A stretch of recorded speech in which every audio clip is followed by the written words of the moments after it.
Hello and welcome to Dysfunctional Dialogue. I'm John McParland and I'm here with Steve Macaluso having a grand old time doing nothing. Welcome. Where are your advertisers? Yeah. Well, yeah, let's see. You're the marketing guy, aren't you?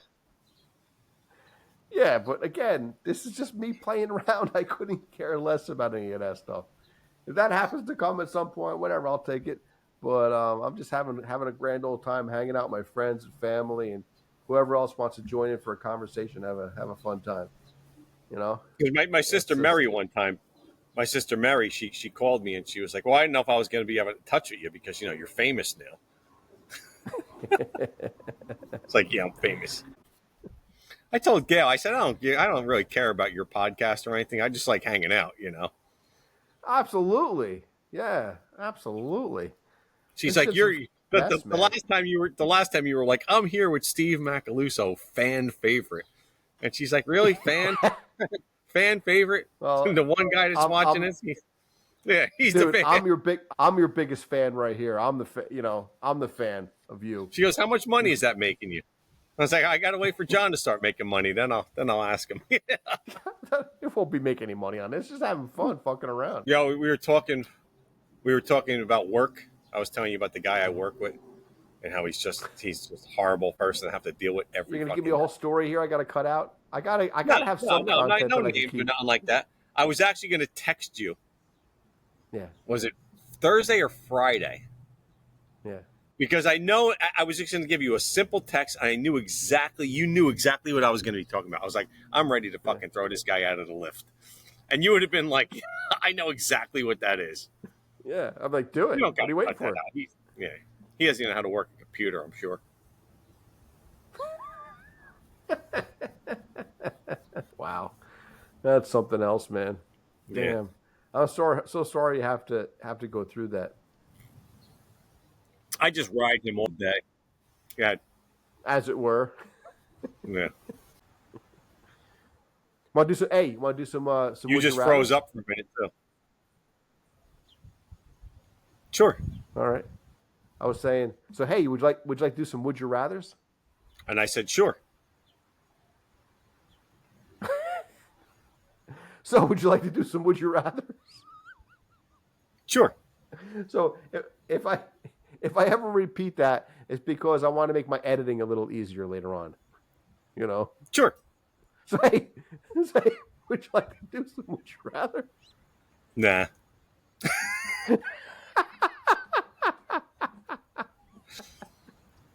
Excellent. All right. So let's see. I got a list here, but I have no idea. I asked you. This is the same list I had asked Aaron.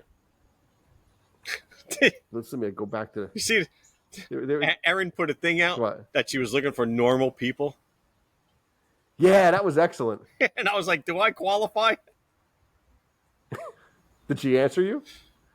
Yeah. She was like, well, I don't know. It depends on who you ask, I guess.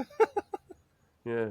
My answer to her on that was, well, if you're the one that's judging this. Yeah, I saw that. Yeah. Exactly.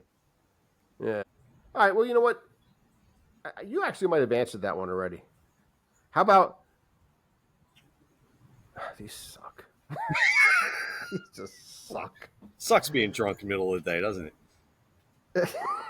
I don't know how this day's gonna go. I'm supposed to go out to dinner later on and stuff. I don't know how the hell that's gonna happen. Yeah. As soon as you were like, yeah, let's drink while doing a podcast, I'm like, all right, well, let's see how that goes. Twist my arm, why don't you? Yeah.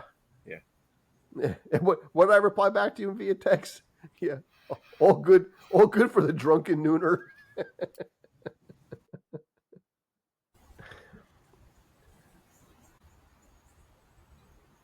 Would you rather have your name tattooed on your forehead or have no front teeth?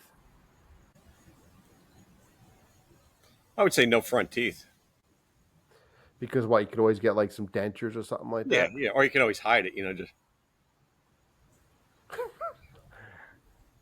But my forehead let me ask you, if you had your name tattooed on your forehead, would you have it done backwards? I was going to say exactly the same thing. I was holding on to that.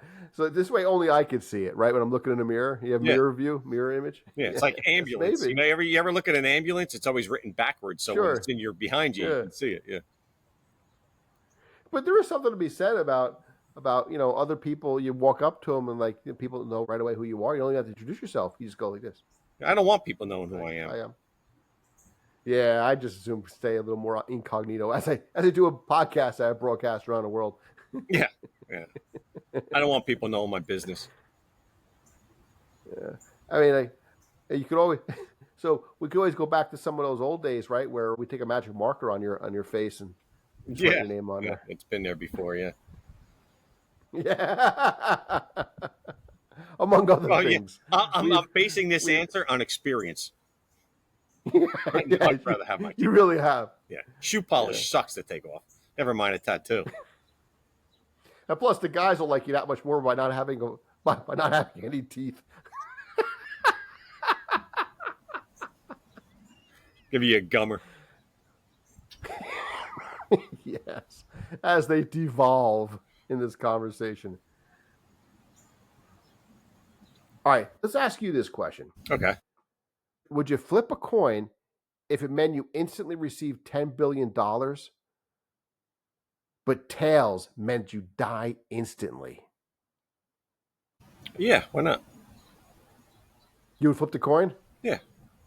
You're happy either way. Explain that. Well, if you died instantly, you'd never know it. You'd be dead. Yep. Some people I commented that when I asked my sister that same question. People are like, it's a win-win. I won't know. I mean, the rest of your family would be fucking suffering, but right. What do you care? That's the other side to that, exactly. But what do you care at that point? But you might care. I mean, Aaron and I also had a bit of an existential conversation as well. I mean, there's this whole thing about, your consciousness is really just something you're tapping into, maybe, that just our brain is just really just pulling the consciousness in here, and that after you're dead, your consciousness is still there. So it would really be, if that was the case, and of course I'm tapping into my own experience when my dad had passed away and I had my otherworldly encounter. You can't help to wonder, are you just, is that just, you're gonna be looking down like, oh crap, I really shouldn't have flipped that coin. Yeah. You'd know right away. What your beliefs are. Yeah. If that's the case, if there's an afterlife, you'd know right away. Yeah. Yeah. I'd fuck with you so bad. You'd never get sleep. Oh, you'd never get a night's sleep. It's really incentive to not live longer than you for that very reason. Just to not be haunted and tortured by you, son of a gun. So would you rather have a conversation, Steve? Would you rather have a conversation with your past self or your future self? My past self. Yeah. What would you say to your past self? Don't be a fucking idiot. That's just useless words. It's like, what's the point? I mean, come on. And you know what my past self would say? Oh, okay. Yeah, or why not? I don't understand. Yeah. It's been fun really, so far. Why would you say that? You being an idiot has served you well. This morning, I fed the dog this morning, right? And in the morning, we give her chicken with her kibble. And at night, we give her rice and vegetables with her kibble. So this morning, I'm getting her food together, and I give her vegetables and rice. And Gail goes, I usually give her chicken in the morning. I'm like, oh, shit. I said, I don't know what's going through my head. And she went, like, that's all that's going. Yeah, like that time that you had said, like, what was going on in your head with circus music. Yeah. I knew by saying that you would do that. I knew that would elicit you making the circus music. So a conversation with your past self. What year would you go back to, if you could say something? What year would I go back to? Anywhere in your past. Yeah, how old would you have been? What year would you go back to? 1982. What age? 82. So, how fun would that be to go back to 1982 and hang out with your 1982 self? 1982. Think about that, man. That was a great year. 12, 13 years old. Yeah, we had a lot of fun, man, in '82. Yeah, that was always the joke, wasn't it? How long you Which been? joke? What do you mean? How long you been wasted? I don't know. 82. Oh shit! Oh my god, that's right, '82. Wow, I forgot all about that joke, Steve. Yeah, I know. I know. I know you've forgotten it. That's okay. I got here locked in for you. Yeah, don't worry. You need any? You forget anything? Just give me a call. Yeah, that's right. Steve, where did I put my sneakers? No problem. I got you covered. 1982. Getting my money out of this one, huh? So, how do you mean? Oh yeah, I gotta you are. say, You're going down low. gotta You get want to some get a roach roach clip for that cigar? Yeah, just with the feathers hanging off and everything. The feathers. It's funny because I'm on on a job site now. You know, I'm the oldest guy on our crew. Yeah, yeah. Time, boom, like that, right? You ever hear me yelling It's at the weird. apprentice, the 20-year-old kids? Yeah. I gotta lay it into them. Well, Listen, because you well, because you need efficiency. You got to do it, right? I mean, it's okay to make a mistake once. Don't make it twice. yeah, Done. You know. I bet. And you must hear yourself like, I wow, do. listen to you. Yeah, listen to you, you old bastard, you old The cranky kid, bastard. there's a kid on it. He think he's cocky, and he comes on a job and he's like, he's an apprentice, but he thinks he knows everything, of course. So That happens. one day we're sitting there, and I'm like, I said to the shop steward, I was like, "Hey, you got your knife on you?" He's like, "No, I don't. I left it in the lift." And then he's talking to the apprentice. He's like, "Let me get your knife." And he goes, "Why?" He's, "Don't fucking ask him why." I said, "He's a journeyman. You're an apprentice. Just give him your fucking knife." He's like, "What does he need it for?" He goes, "He doesn't. I need it." He goes, "Where's yours?" I said, "That's none of your business." So I cut the thing open. Wow. He goes, "Oh, I would do my job, but I don't have my knife." I was like, "You'll get it when I'm done." I yell at these guys, Fucking but I do hey, it. look It's at you, funny. Sarge. Yeah, Holy but it's shit. funny. But it's funny when I do it. I bust their chops. I don't do it like seriously. I do it like Yeah. funny, like they laugh. When I'm done. Okay, that tracks. I'm That not. I'm tracks not being. better. I'm not Okay, being a good. prick. Yeah, that. But you're still getting your point across, though. Yeah. You Yeah. don't need to tell him. That makes a lot more They sense. laugh. They're like the whole time I'm doing this, they're laughing their ass off. Listen, you little prick. Good, good. No, that sounds like a lot of fun. But that's key though, man. You never want to work for some guy that's a douche. You want to work for some No. guy that could, set the tone of a good work environment. And if you could laugh along the way, then even Yeah, all the you better. laugh Can't along the always do way, but that, you got to right? teach them too. These guys got to. Yeah, Right. you got to teach them what's right and what's wrong. Yep. And if you can do Yep. it, with laughter, they don't, they don't think you're an asshole. They just, they think you're an asshole, but in a good way. Yes. That's you, Steve. That's your definition, right? An asshole, Yes, but in a good way. I'm a fun asshole. No, I have no I'm a problem fun with asshole. that. In fact, I have no problem with that. So, in fact, in the one with me, Bill, and Debbie, that it's like the second part of that, and I was talking about how I would always, I don't know, these things I would rip on Bill about, and Debbie's like, "You are just an asshole. What a jerk." I'm like, Oh "Yeah, yeah, Gail right." says that all the time.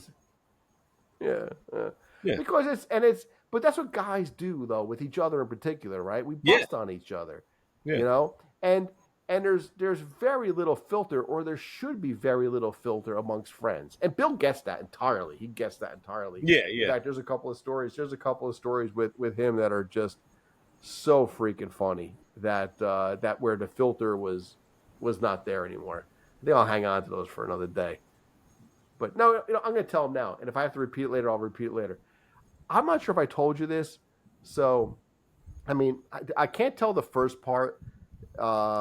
He has asked that we don't talk about it, but it had to do with 9/11 and some things that happened after that were able to, we'll just say, allow him to maybe in a small way cope with it, maybe in a small way. Right.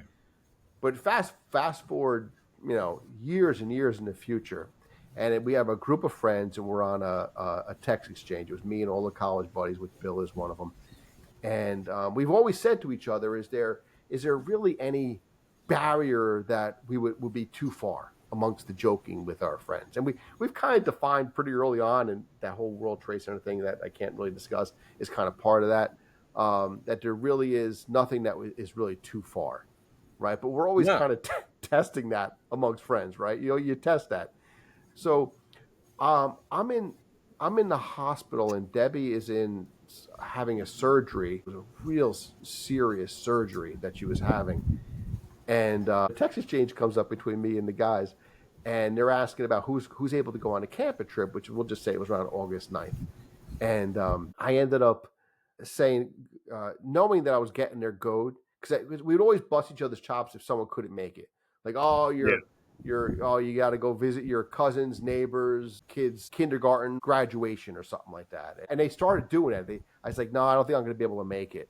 So they're peppering me with busting my chops and giving me all reasons why. Oh, John's clipping his toenails that weekend. He can't, So, and I did it on purpose. So I let all of that kind of play out. And I'm like, no, guys, Debbie's in serious surgery right now. It was a big surgery, serious surgery. And without skipping a beat, Bill replies back, oh, what? She's not going to be out of surgery on August 8th? Just without skipping a fucking beat, which was exactly what I needed at that moment, because I was obviously in the middle of this and on edge. And I tell you, my legs almost buckled out from underneath me with that response from Bill. It's awesome. Yeah. You have to every once in a while. That's what friends. Yeah. Do every once in a while. Every once in a while. It's called relentless, Steve. Yes. Every once in a while. Everyone's. Is your battery life getting low? It's starting. My battery life is getting low, but I got to take a quick break again. And to wrap up this week's episode, here's what happened when Steve came back from his break.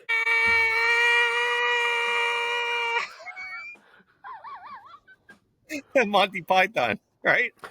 5, 4, 3, 2, 1. Oh man. Do you ever notice these podcasts seem to deteriorate? Yes, of course. I spent a lot of time editing these things, and it's so obvious, and it becomes so much more difficult towards the end of our conversations because we're just, we first get on. It's like, hey, John, hey, Deb, how's it going? Oh, and now it's like,